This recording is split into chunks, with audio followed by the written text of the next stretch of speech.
Now, once you decide what to plot, there you have your data table, your process data table. Your process data table, you're going to want to have mass and t-squared, because that's what you're going to plot. To have it in the proper units, you want to have your mass values in kilograms, and the t-squared values will obviously be in seconds squared. Your raw data is not t-squared. Your raw data is going to be mass in grams versus time period in seconds. Now, I'm not including trials in these charts. You can add that later. I'm going to give you the data anyway. How do you go from here to here, and how do you go with the uncertainties? So let me show you first how to collect the data and what to watch for. For the time, you're going to need a stopwatch. You can use your phone, any kind of timer, and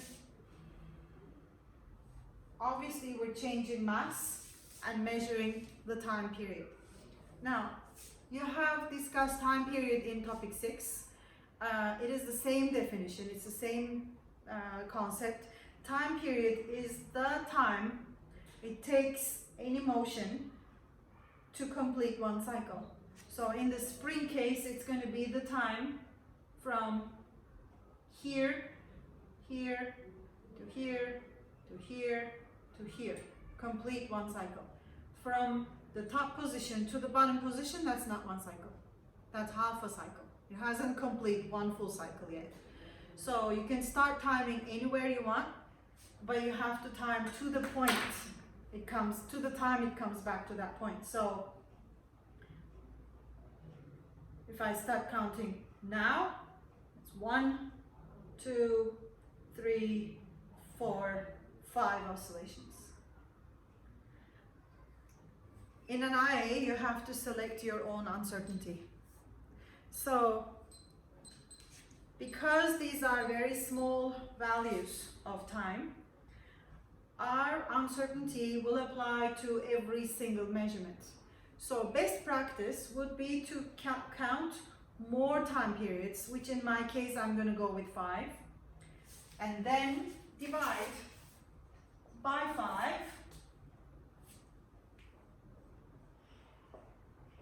which will be my next table. So this is my raw data.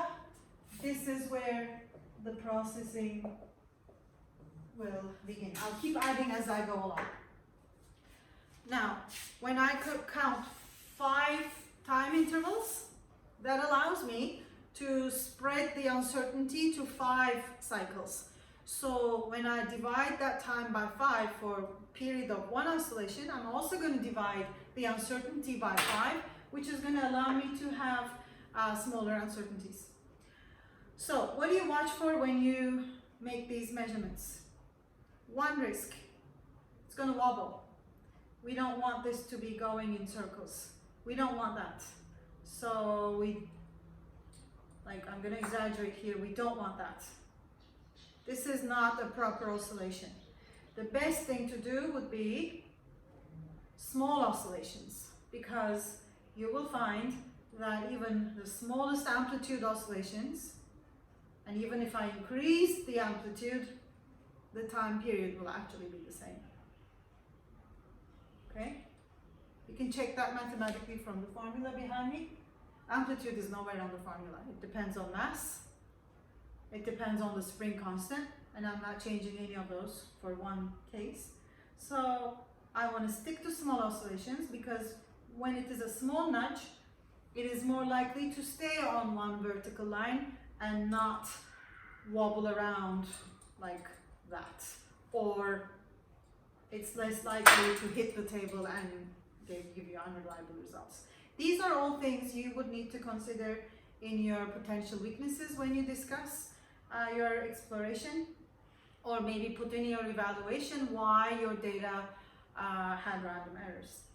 So let's do that, make some measurements. Another tip is not to start at the very beginning when I push, because I don't know when exactly the oscillation is starting. So I'll just let it go and start when I want. See, it's already wobbling.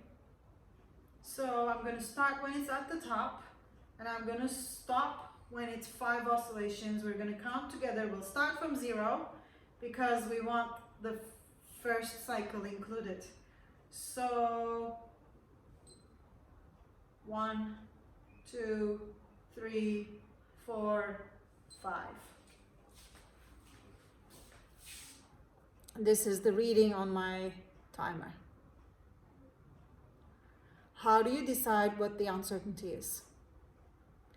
This says 5.84 seconds.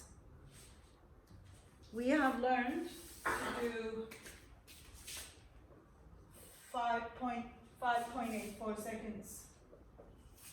We have learned to choose the smallest division on a device that is digital like this. That means I can put 0.01. But if I make the same measurement, let me do another trial, same device, reset.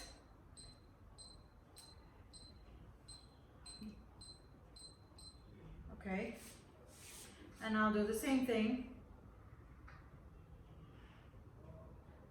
Start, 1, 2, 3, 4, stop. Now I'm looking at 5.88. I can repeat this several times and it's not going to be the exact same value. Well, that's expected, but that means I'm not including my reaction time. To include my reaction time, knowing that I know I see 0.01 on this device, but I know that is not really the uncertainty, because I know I am less certain than that, because that doesn't filter in my reaction time. And I would like to choose a more realistic uncertainty for this. I'm allowed to do that. So I'm just going to test my reaction time. And for that, I'm going to double click several times. Oh, that was a fail.